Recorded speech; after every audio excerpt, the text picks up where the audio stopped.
Welcome to Habitual Excellence presented by Value Capture. This podcast and our company helps you and your team achieve habitual excellence and get better every day by focusing on one clear goal, one set of values, and one way of working. In simple terms, we want to help you create more value by providing the best care and the safest environment for both patients and staff. To learn more about Value Capture and our services, visit www.valuecapturellc.com. Welcome, listeners and watchers, to the Habitual Excellence Podcast. I know I say I'm excited about everyone, and this one is no exception. This one is a very special one to me, in part because we get to talk with Geoff Webster, who is not only my partner in crime professionally for almost 30 years now, going back to the co-founding together with Paul O'Neill Jr. of Value Capture itself, but even before that into our predecessor work, which Geoff may allude to, and someone who has always been there for me personally and professionally in a way that's really made a difference, and someone I've learned from tremendously, as many of you have and will. So, Geoff, welcome to the program. Thank you, and completely mutual, Ken. Looking forward to it. We're really glad to have you, and we're really excited to talk about the topic of the work you and many partners have been doing to move upstream from health, from the health system as it's structured or not structured now, to do some dramatic things using the principles to preserve health, and doing it through a vehicle that is very exciting itself called Pittsburgh Futures. And we'll get into all of that. But before that, I gave people an overview of our connection, but will you introduce yourself, tell a little bit about your career and your path to this work? Sure, absolutely. So, first of all, my background is in public administration and public health. So, going all the way back, public health has been a fundamental element of sort of how I think about the world. I was incredibly fortunate way back in the early 90s, really dating myself now, to work with Bob Ross at the Philadelphia Department of Health, and then Bruce Segel at the New Jersey Department of Health, and a great team there. And then in our work with hospitals at VHA of New Jersey, Kurt Lindberg and Nancy Altimus, who really exposed me to all kinds of strains of thought and experiences, including our work with hospitals with Don Berwick and Tom Nolan and others, where at that time already people were thinking a lot about the social determinants of health, and a lot of the futuristic thought was about, well, when will hospitals go away? When will we need many, many, many, many fewer beds because we actually are doing the right things upstream to keep people from ever getting sick. And of course, that vision has not yet materialized, but it is still the right vision.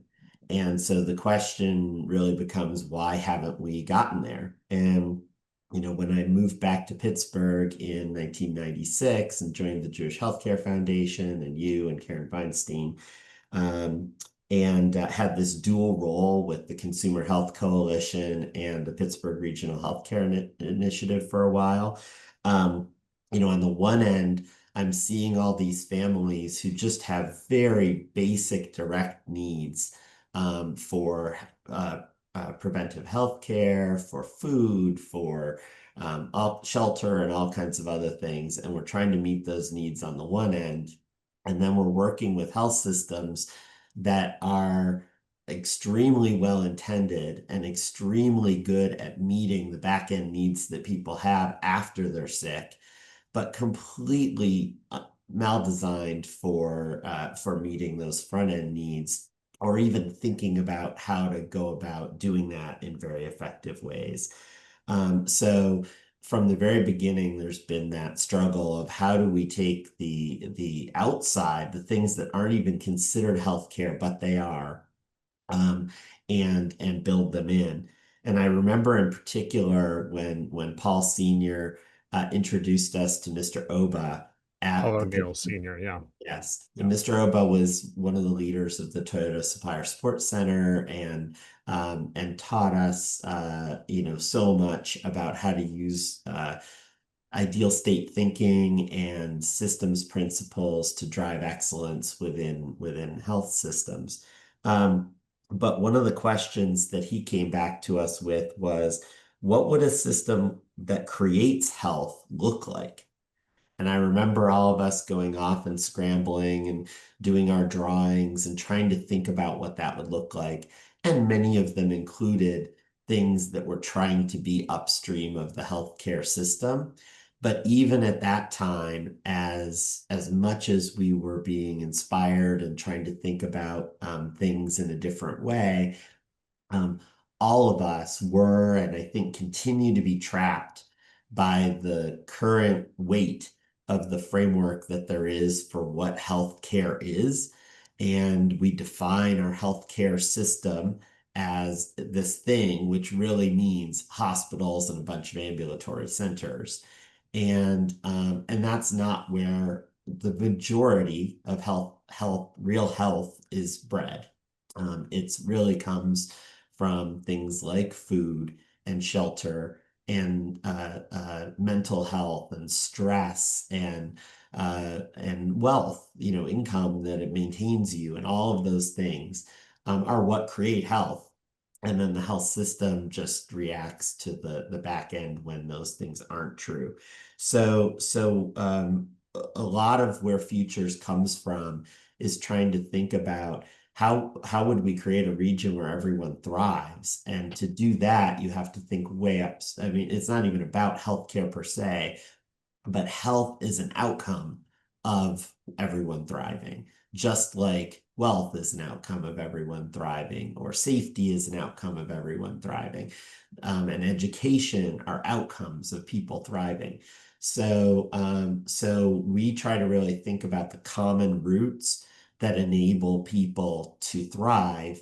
And if we work on the common roots, we will create health and wealth and safety and education and all of these other things. And the only other real influence that I want to mention here is I had the great privilege of going to work at San Mateo Health System for a number of years. And that was where a lot of this really coalesced. Louise Rogers, who was their leader, real visionary, looked at San Mateo County, which is one of the counties with the highest life expectancies in the entire country, and in many ways a model of public health. But when you looked at San Mateo County, Black people in East Palo Alto had a life expectancy 19 years lower than the rest of the population of the county. And her aim was to help create a health system that could enable that to change. And over time, it has changed somewhat, not nearly enough. But I think we did some really unique things there, including these death reviews, where we would look at try to understand the root causes of deaths of people who had particularly complex connections to the health system. They had connected with, aging and adult services and conservancy and behavioral health and children and family health and the emergency room at the health center, and so on and so on. So people who had touched multiple parts of the health system.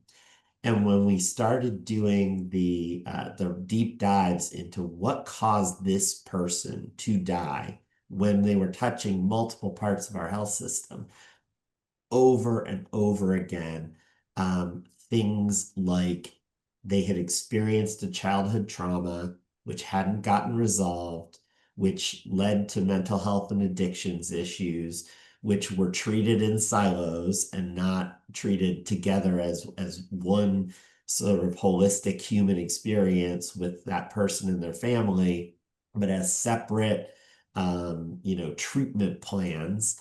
Many of the folks that they were treating had as many as 5 case managers, and the average was 3. So the siloing of the system itself sets people up for not getting a holistic experience. So a lot of what we're trying to do at Futures is figure out how as a region to break down those silos so that it's possible to meet needs one by one in a much more holistic way that rolls upstream into so many benefits as a region. So we'll dive in there next. But what an introduction. And I think all the listeners hear, what you've gained from your mentors, the depth of the systems thinking that you have always had as you came into our work to help the health system be better, but always looking upstream and how do we get there? And these formative experiences, which I think many of us can certainly relate to, but also listeners hear your passion, your expertise, your commitment.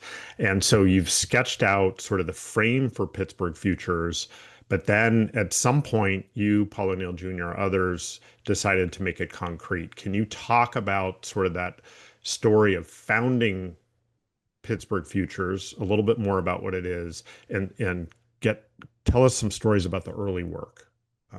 Absolutely. So really, Futures origins date back to 2020. So the pandemic had started.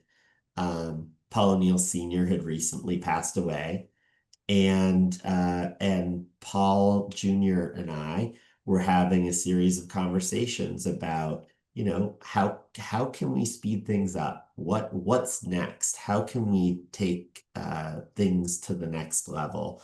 And Paul, a lot of that came out of, Paul really walking his local neighborhood, which is a fairly affluent neighborhood, but he's looking at house after house after house and saying, every house has needs. I know these people, right? Some people have food needs. Some people have domestic violence needs. Some have, regardless of what the needs are, humans have needs. And we don't always see them, but they're there. And our systems are not set up to address them. And, we were also thinking about this question of the region and how could we create, there's a power to localness and there's a power to the interconnectedness of people across the communities. And so we were thinking about a lot about how to tap into that. So as we usually do, we turned to the smartest and most talented people that we knew. And in this case, it was Christina Dixon and Heidi Norman. And they had led a lot of work in using these same ideas to think about how to redesign and actually produce results in redesigning education and social services at the Women's Center and at the city and in operations at the city and some prior work that Heidi and I had done with the Peduto administration. CDO. And so we really started to coalesce around this vision of, what if we could enable the leaders in the Pittsburgh area to agree on a vision that was about creating the first region in the world where every single individual could grow to their fullest potential and thrive. Why couldn't we do that? Because we believe that that all of the resources and talent and knowledge and everything that's needed to do that already exist. They're just being wasted, and not out of intention, but for all the same siloing reasons that I talked about with San Mateo. We have thousands and thousands of just wonderful organizations filled with wonderful people meeting human needs on a daily basis. But they are doing it disconnected from each other, often competing with each other, with resources that seem constrained, but they're really constrained because of the amount of waste that goes into the way that work happens, just like we've seen in healthcare organizations. And we know how to work with leaders to create systems that make it possible to do much, much more with much, much less, much easier for the workforce by tapping the ingenuity of the workforce, which creates respect and dignity and all of those things in and of themselves, and creates more people who are more actualized themselves in the work. So all of this is a virtuous cycle when you do it right, but that takes leadership. And we looked around and we said, well, what leaders do we have, or what leaders can we expect to have? And the timing was just right because we were about to have elections for our mayor.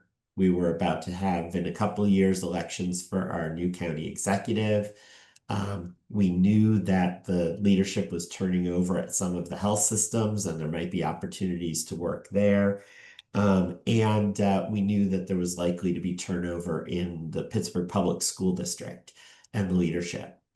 And so it created this opportunity rather than trying to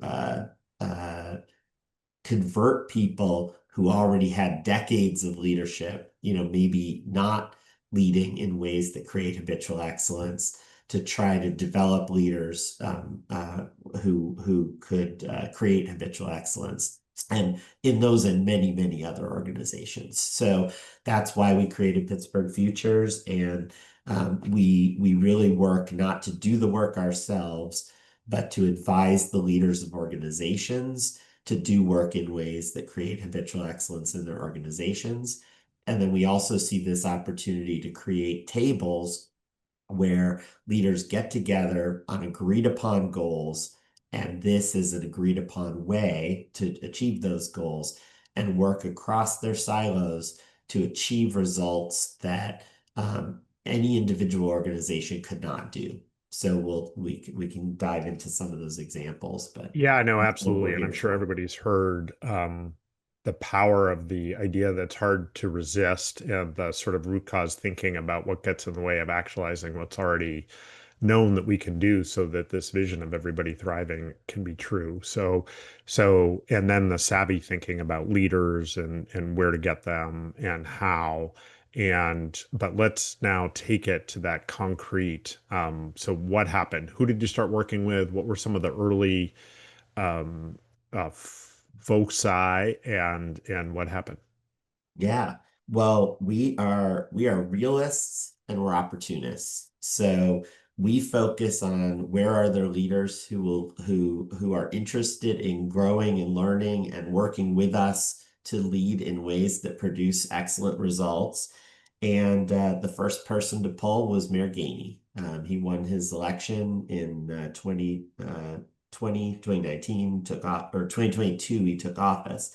Um, and and no matter who the mayor is a necessary partner in this work, because if you don't have the mayor, you don't have the county exec, you don't have the Pittsburgh Public School Superintendent, you're leaving out great organizations that have the opportunity to do incredible things for people. So we were really excited to be able to work with the mayor.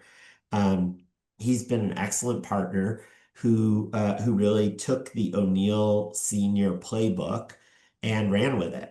And the O'Neill Senior playbook starts with, let's make our own workforce safe, and let's make all of our residents safe. So that was a mantra from the very beginning.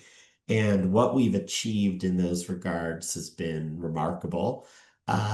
The city of Pittsburgh is down well more than 20% across the whole city workforce in incidents that cause enough harm to their workers that they need medical attention. And over the first 2 years of that work, we were already at more than $10 million reduction in workers' compensation costs. Not as the target. That's not why we were doing it. We were doing it to not hurt the workforce, but it's a result, because when you don't hurt the workforce, you don't have to pay their medical bills. So it's a perfect example of upstream thinking, and there are dozens and dozens and dozens. Actually, there are 1,400 events in the safety system right now in the city of Pittsburgh that have been reported and worked on to try to get to root cause. Like in many organizations, it's actually a small fraction that really you get to root cause and prevent it from happening anywhere else. But it doesn't take 100%. It takes a very Yeah. tiny percent to produce Yeah. those kind of results. And my favorite example is from the Department of Public Works, where Chris Hornstein has led some amazing work to drive this kind of work. And it was a snowy day, and there's a snow truck a plow driving around town, trying to keep the roads clear, and it itself slips and hits a guardrail. And no one was hurt, but it's called out. And the first instinct is, well, why did this happen? Well, it was icy. Well, yeah, so there's nothing we can do about it being icy. In Pittsburgh, it's going to be icy sometimes. So that was it.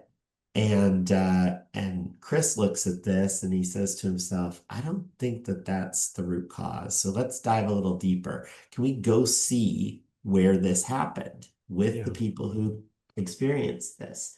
When they get to the spot, it's icy because there's water on the road. Well, why is there water on the road? Well, there's water on the road because there's a culvert under the road that is blocked. And so the water's pooling and coming up on the road. Well, why is the water pooling? The water's pooling because there's overgrowth of all kinds of vegetation. Why is there overgrowth of all kinds of vegetation? There's no standard whatsoever for clearing vegetation out of culverts to keep them from getting blocked, to keep the water from going on the road.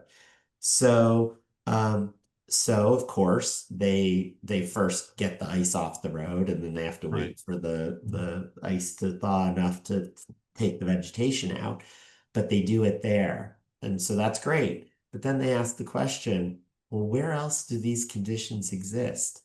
And guess what? There are 78 places in the city of Pittsburgh where there were culverts that were overgrown enough to have water up on the road that could. So, from this one event, doing Mhm. real root cause problem solving, where you go and you see and you're with the people who do the work and you ask whys enough to actually understand what's going on, they found 78 places where they could clear the vegetation, and they created the standard that keeps that from happening again. So this isn't one truck in one place. Yeah. This is prevention of possibly hundreds of accidents over years, where not only city trucks, but also just drivers and residents of the city of Pittsburgh could get harmed. And there are, as I said, thousands of those examples. So this Right. habitual excellence is not about a program or a particular project. It's about creating those eyes to see and the people who do the work, calling out thousands of problems every day, solving them to root cause, and creating better conditions for people. So that's And just designing one what perfect would example. look like. Yeah, and using these tools to design what perfect would look like. So Yeah. that is one example. And those of you that have in the audience that have worked with us on the principles of habitual excellence through value capture, Pittsburgh Futures, or other sister allied groups will be excited to hear that example and the results tied to it. Geoff, can you sort of talk about some of the other things? As you said, it's not a project, it's not a program, it's a way of thinking and leading and doing, and it spreads virtuously. So can you talk about some of that spread into other areas and tell us some more stories? Absolutely. So a couple more stories. Well, one is we just recently did an employee recognition event.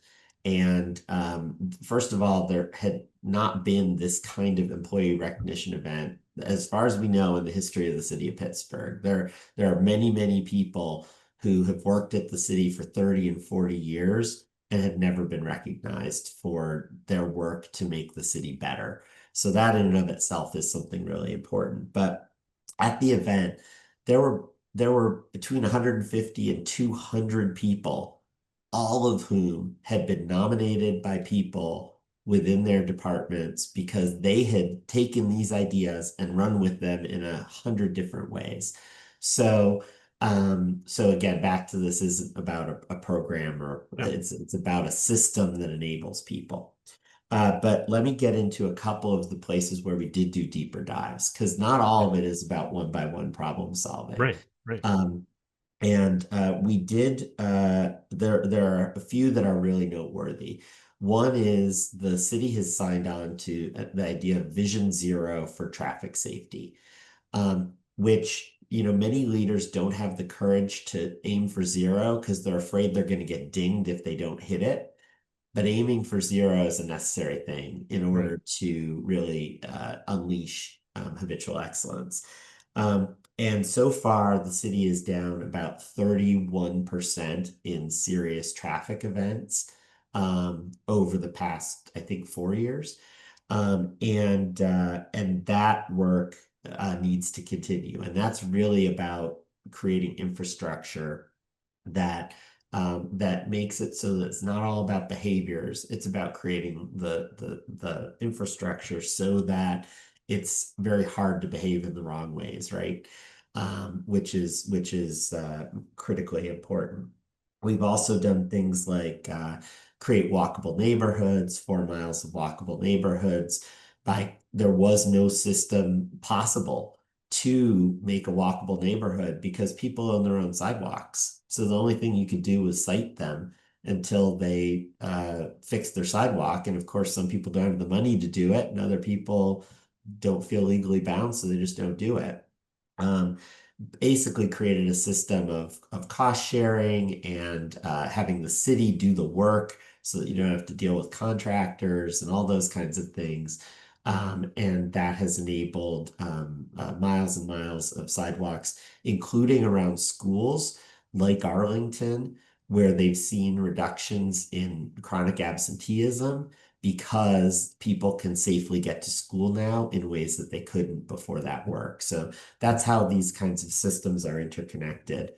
But the most impressive work, I would say, and the stuff that I think at least I'm proudest of, is the violence elimination work. So from the very beginning, the idea that we really shouldn't have any murders or non-fatal gunshots in the city of Pittsburgh. It's just not an acceptable condition to say that we're going to have those things. And of course, a lot of people say, well, that's impossible. You can't do that. People are going to be violent. Well, throughout the city, uh, more of a public health approach has taken hold. And while the country as a whole has seen really substantial reductions in violence just as a result of coming out of the pandemic, the country is running at about 25% reductions in violent incidents. The city is running at 52% as of this morning in violent incidents.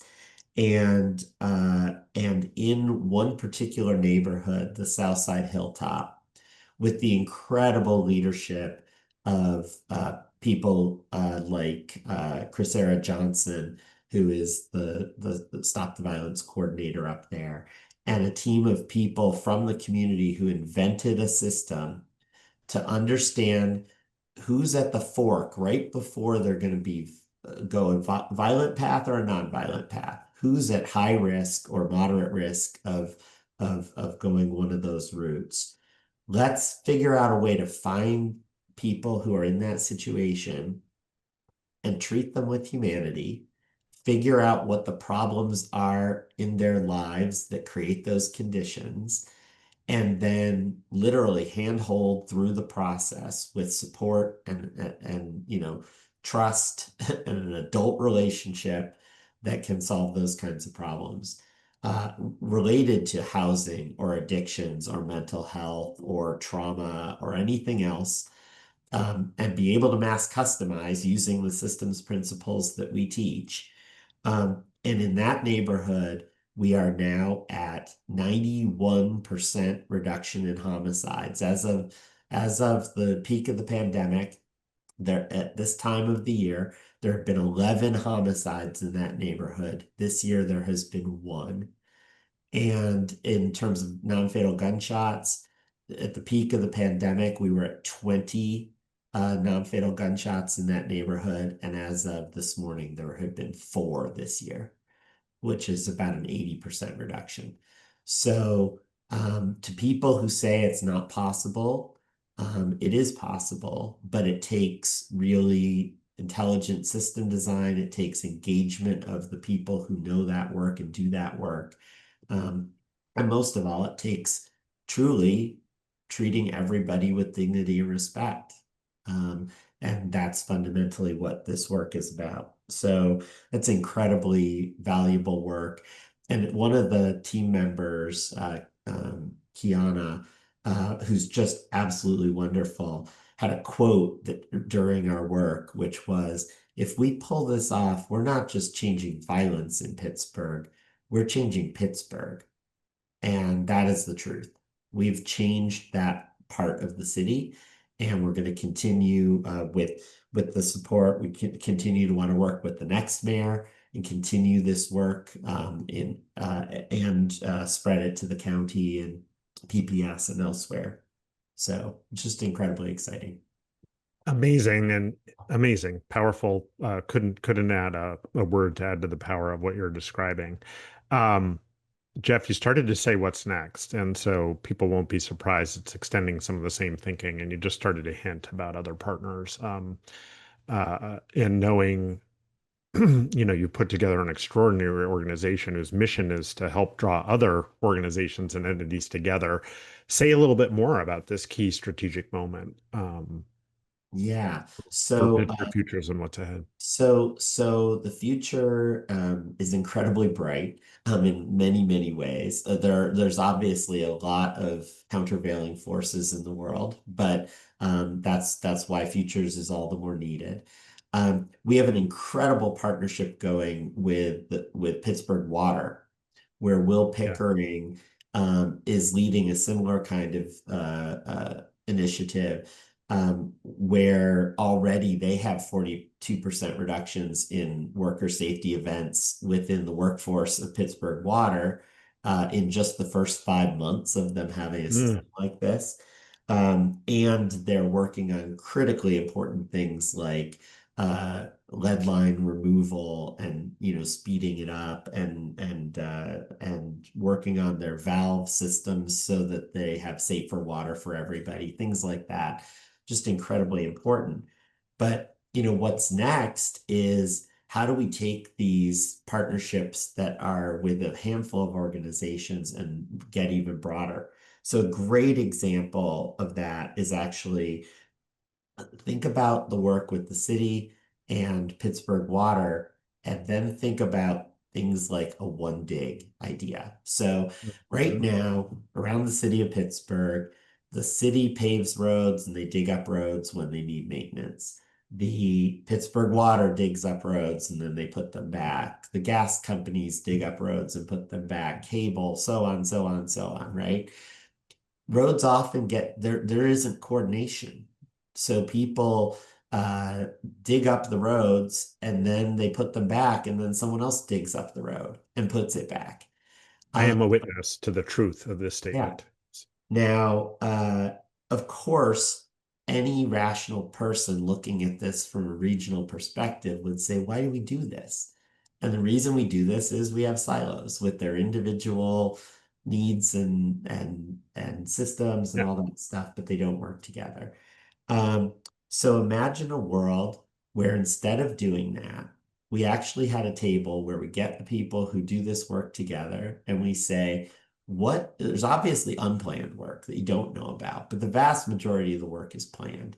So how can we plan out our work and how can we align it so that the miles and miles and miles of roads that we dig up in a given year, we dig up together.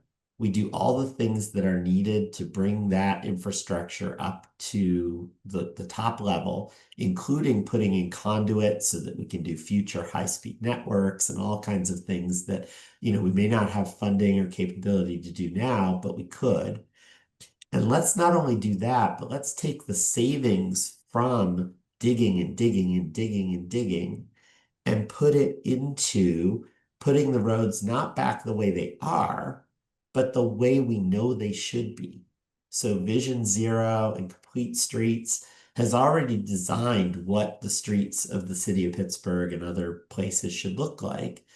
when we put them back, let's take the savings and put them back so that they're safer, so that we can also achieve things like Vision Zero, for traffic and pedestrian and bike safety. Um, and it's that kind of, I think, visionary thinking that if we use it across our parts and we have all of our leaders engaged in deploying the resources they have in intelligent ways, we could have a fundamentally different region in 20 years. But if we don't do those things, all of the sunk cost of the things that we're doing now become waste because we're going and digging again, right? And not doing the things that we need to keep people safe. And that is public health. When you do those things right, you have safe water, you have safer air, you have safer streets, you have less violence and cleaner communities, and that is public health.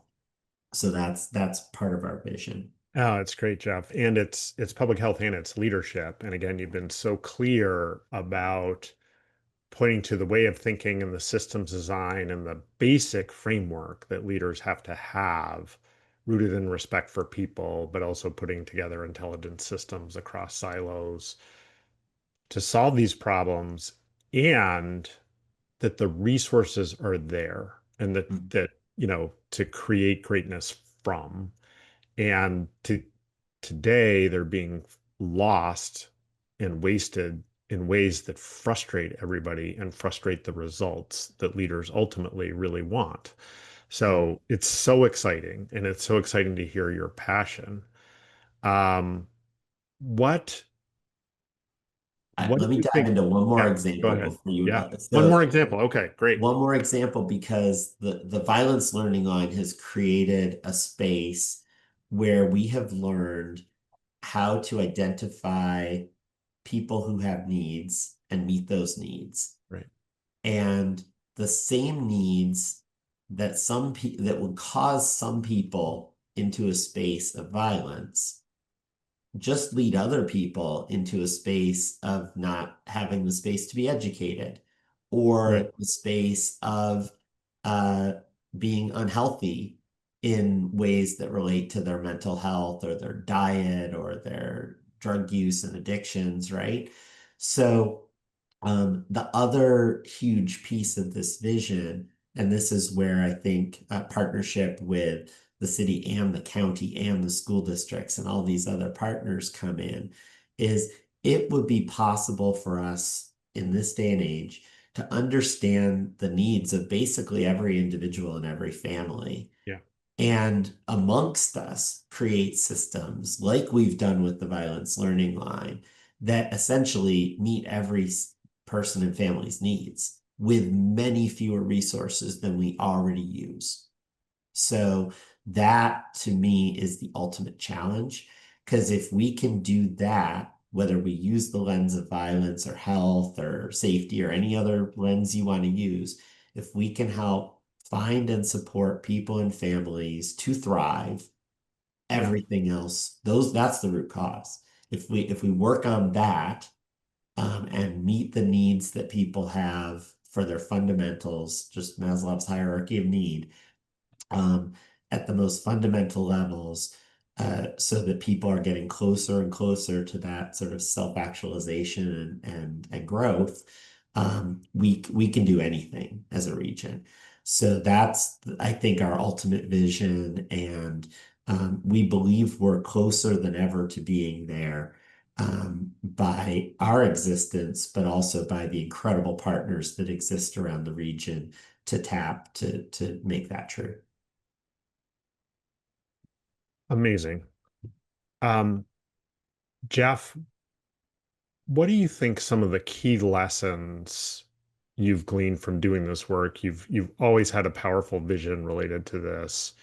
You've worked with health system leaders that want to go this direction. You've now done this visionary work. What have you learned about leadership yourself as a leader and observing other leaders during this Pittsburgh Futures experience that you think bears underlining, um, for other leaders who, have a challenging seats, but seats of great privilege? Yeah, absolutely. So, we've learned a ton from a lot of people, obviously, around the whole country. Um, One place that I think we've gone and seen a couple times is Cincinnati, Yep. where the All Children Thrive Network, with the great leadership of Uma Kodagal and Rob Kahn and folks like that, um, have taught us a lot about community engagement, built from the community, Yeah. and about using the power of using improvement principles and teaching people the improvement principles and enabling growth of those principles across organizations. So we've learned a ton from them. And I think they continue to learn from us in terms Mhm. of using habitual excellence principles and aiming for zero and the role of leadership, a lot of different things.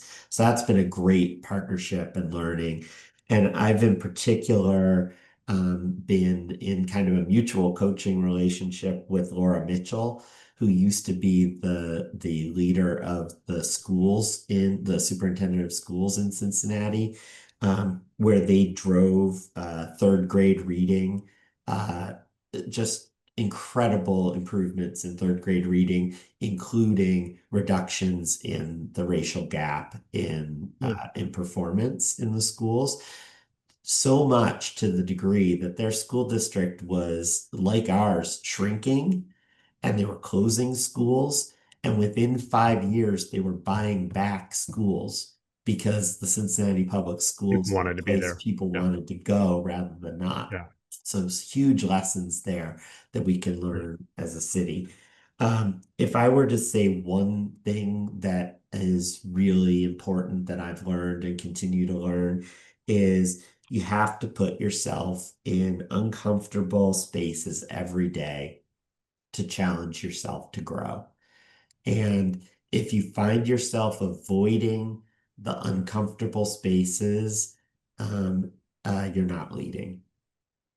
So for me, that has meant, in many cases, just like I challenge leaders all the time. I think one of the values that Futures can bring to the table, it's not just me, but our whole team, and many others who've played the role with our team, like Gerald Harris and Lisa Beckwith and Yeah. some of the value capture team that has been critically involved in much of this work. Um, the value we bring is a lot of leaders don't get challenged. They don't want to be challenged, and so they put themselves in a space with people around them who will not challenge them. You will not be a great leader that way. So, and the same is true for me and for everyone else. If you don't put yourself in a space where you're challenged, you will not grow, and growth is everything. So, I would just say that's a key lesson for me and a key lesson that I continue to see and learn with all of the leaders that I work with. Um, if you put yourself in a stagnant space, you'll stay stagnant and you'll never improve. Pretty profound. Pretty profound. I know found myself scribbling down some of these wise words, and I'm sure listeners are as well. Um, Geoff, I'm also sure listeners are going to want to learn how they can learn more. So, what are the best ways that people can tap into Pittsburgh Futures, the framework, the thinking, knowledge about it? Where can they find more information and connection? Absolutely. So our website is pghfutures.org.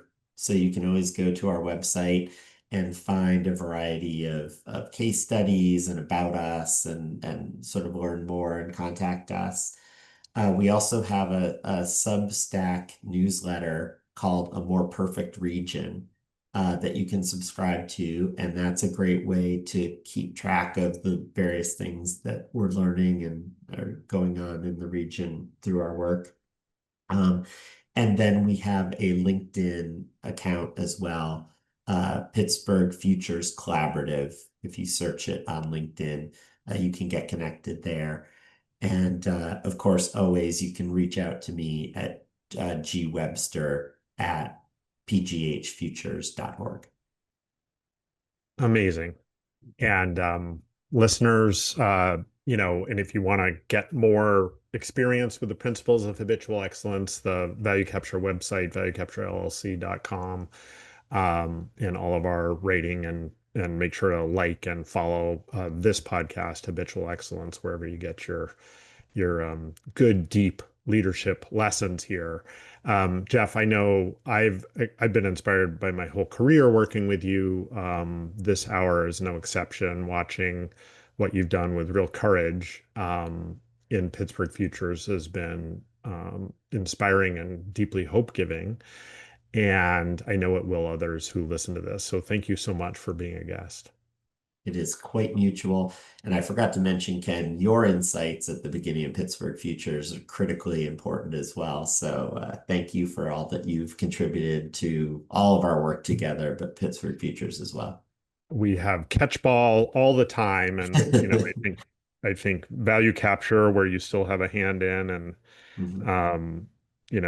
we're could not be more excited about the, in a way, sister organization work that you and Paul have driven together with your colleagues. So we're just excited, and I think the healthcare leaders listening, I hope, are really thinking about those upstream lessons, which I have to say diverge a little bit from some of the sort of standard talking points about moving upstream, and they have a gravity and a reality to the way you're putting it and framing it around leadership and the results you're creating that I hope will give people energy, insight, and and move more folks to action, because you're showing it's possible together with your partners. So thank you, Geoff. Thanks for being here. Thank you. Thanks for listening to Habitual Excellence by Value Capture. We hope you'll subscribe to the podcast. Please also rate and review it in your favorite podcast app. To learn more about Value Capture and how we can help your organization on a journey to habitual excellence, visit our website at www.valuecapturellc.com.